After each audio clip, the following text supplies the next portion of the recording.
Magandang araw mga idol.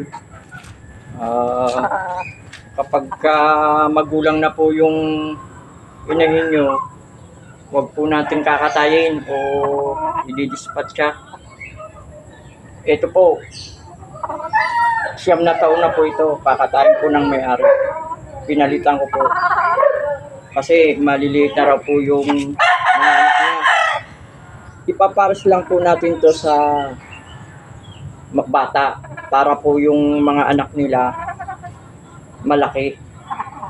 Matangkad po yung naging anak nito sa akin, matatangkad.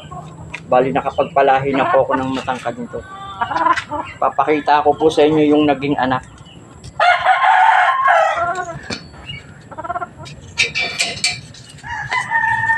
Ito po siya, oh. Ito po yung naging anak niyo. Yan, oh. Yan.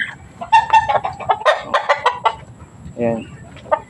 Kaya sayang naman po kung yung mga magugulang na nainahin, lalo na po pagka mga mananalo, ay sayang po. Huwag po natin didispatcha. Kaya tip ko lang po sa inyo, pag magulang na ang inahin nyo, ipares lang po natin sa mga bata. Bata, maganda height, maganda katawan, maganda po ang lalabas sa palahi nyo. Yun lang po mga ka-idol. Hanggang sa susunod po.